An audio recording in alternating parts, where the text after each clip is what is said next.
Jadi Bu, silakan masuk, silakan duduk Bu. Baik, perkenalkan saya tidak Emilia, dengan Ibu siapa? Ibu Nita. Ibu Nita. Oh ini Dek Krisna tadi Iya. bawa ke IGD ya. Iya, sudah bisa keluar Ibu ya pakai bundanya. Ibu, sebelumnya sebentar ya saya mau tutup pintunya terlebih dahulu. Saya izin cuci tangan ya Bu ya.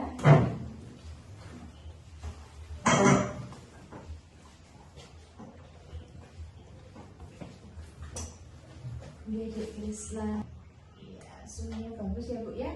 Jadi Ibu tadi adik kan langsung dibawa ke IGD ya. Itu termasuk dengan pertolongan pertama.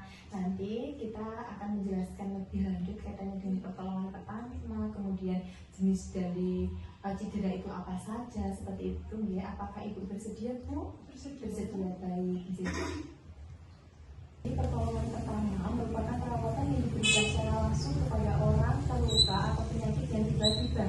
Pertolongan pertama biasanya tidak dilakukan pada tempat perawatan medis yang tepat. Dapat terjadi di mana saja dengan alat bantu seadanya. Kemudian jenis-jenis cedera itu terjadi pada anak ada 5. Yang pertama ada kecelakaan, tersedak, kemasukan benda asing ke hidung, kemasukan benda di telinga, dan juga luka bakar. Seperti yang tadi terjadi di Dek Krisna gitu nih, kemasukan benda asing ke hidung. Seperti itu.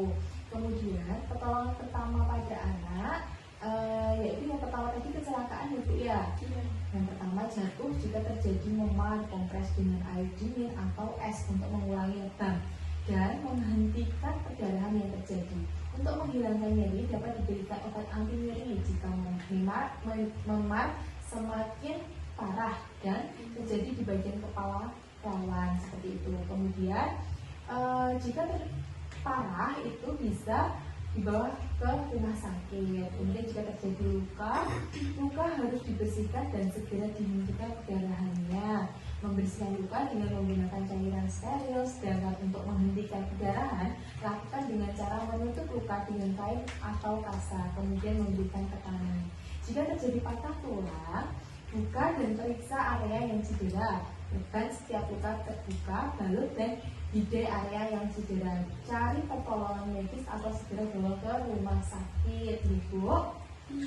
Kemudian pada kasus tersedak ya, ini kasus tersedak itu sering terjadi pada bayi dan balita itu sering sekali ya Bu ya, misalkan pas saat menyusui seperti itu. Nah, pada kasus tersedak itu bisa digunakan dengan menggunakan teknik yang pertama backgloss. Nah, backgloss itu apa? Letakkan anak dengan posisi tengkurap. Jadi anak diletakkan dengan posisi tengkurap dengan kepala lebih rendah. Berikan 5 pukulan dengan menggunakan tumit dari telapak tangan pada bagian belakang anak.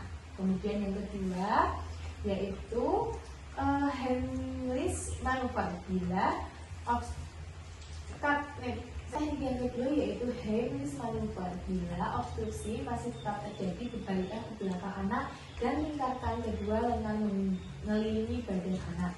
Pertemukan kedua tangan dengan salah satu mengepal dan letakkan pada perut bagian atas di bawah sternum anak. Kemudian lakukan hentakan ke arah belakang lalu ke atas. Lakukan ini 5 kali.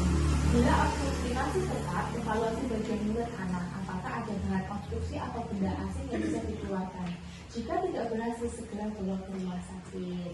Kemudian pada saat kemasukan benda asing di hidung ya, seperti Dek Krisna tadi ya, mengeluarkan benda asing dengan menggunakan benda yang tumpul dan lembut untuk mengeluarkan benda tersebut. Jika tidak berhasil, bawa ke rumah sakit. Seperti itu. Kemudian cedera pada anak kemasukan dengan benda asing di telinga ya Bu ya. Kemasukan benda asing berukuran kecil. Cara mengeluarkannya adalah dengan memiringkan kepala ke arah bagian telinga yang kemasukan benda asing, kemudian kepala bagian lainnya ditepuk-tepuk dengan tangan.